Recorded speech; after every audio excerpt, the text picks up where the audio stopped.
Somewhere between the fat-free diet and the keto diet was the gluten-free movement.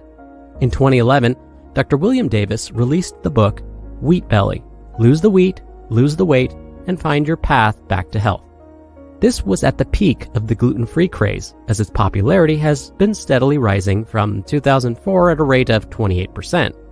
Many celebrities tried it and began to advocate for its health benefits, with the body transformation champion Khloe Kardashian at the helm.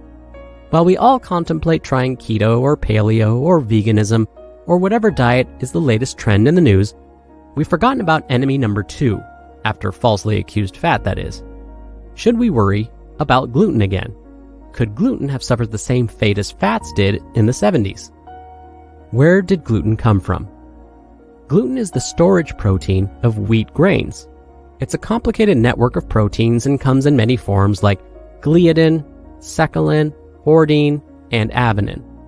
The more common names of these forms would be wheat, rye, barley, and oats.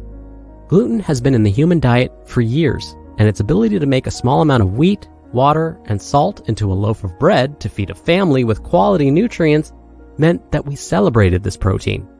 Unfortunately, with the introduction of industrial farming and the shift to using genetically modified seeds, we're now consuming gluten in foods besides bread, and this gluten is not the same gluten of our ancestors. Gluten-free diet, fad or factual?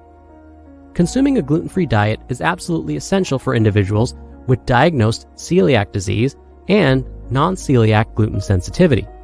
Celiac disease is actually an autoimmune disorder, meaning the body's immune system will act against the specific tissues in the body. This is incredibly serious and can be life-threatening if it goes undiagnosed. For the rest of the population, those who do not have celiac disease, is the gluten-free diet really everything the diet books tell us? Elephant in the room. Let's get this out of the way right away. Can the gluten-free diet help us to lose unwanted weight? Well, the research is mixed. In studies where they implemented a gluten-free diet for celiac patients, some say that BMI improved and all patients lost weight.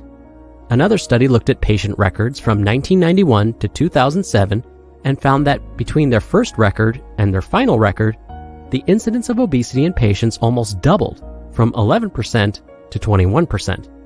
So which one is it? For both of these studies, the gluten-free diet was being integrated into the life of someone with celiac disease. Going gluten-free then was out of necessity and not for the purpose of weight loss. In fact, the second study mentioned was urging for better nutritional follow-up to ensure that when those with celiac disease switch to a gluten-free diet, they're paying attention to their nutrition and not just eating bags of those chocolate-covered gluten-free pretzels. As with many major dietary changes, an individual's decision to switch to a gluten-free diet may lead to weight loss simply because they are becoming more conscious of what they are eating. So much of the eating we do in a day is unconscious, and so we end up consuming too much, too little, or too much junk. By trying to eat a certain way, people are more likely to make other healthy choices too. Remember, the best diet is the one you stick to. So yes, a gluten-free diet can help you lose weight if the rest of your diet is also getting reevaluated and updated. Other benefits of gluten-free eating. Gluten is found in a lot of foods like soy sauce, beer, licorice, imitation crab meats, canned soups, and malt products. So when someone decides to go gluten-free and they commit to absolutely no foods with gluten, then they will likely begin to eat a more whole food diet. Eating more whole foods means better nutrient density and quality, and a more balanced diet. A gluten-free diet can also help those with irritable bowel syndrome, or IBS. The best way to manage IBS is by following a low FODMAP diet, where FODMAP stands for fermentable oligo-di-monosaccharides and polyols. When gluten is consumed, it's easily fermented by the bacteria in the gut, which can lead to painful cramping, bloating, and gastrointestinal problems like diarrhea and constipation. So, if you know you have IBS, then cutting out gluten from your diet may be a good option for you. Can a gluten-free diet be bad for you? In some cases, choosing to go gluten-free can have negative effects. Gluten from crops is also associated with important sources of fiber and iron. So if you go gluten-free and don't seek out suitable alternatives for these, then you could run into health problems. Going gluten-free without a medical reason also limits the variety of food you can consume. Studies have shown that the more restrictive your diet, the greater your chances of having depression. So before you revisit the gluten-free craze, think about what you're really looking for. If weight loss is the goal, then a gluten-free diet could help you get there, but a balanced diet of whole foods can as well.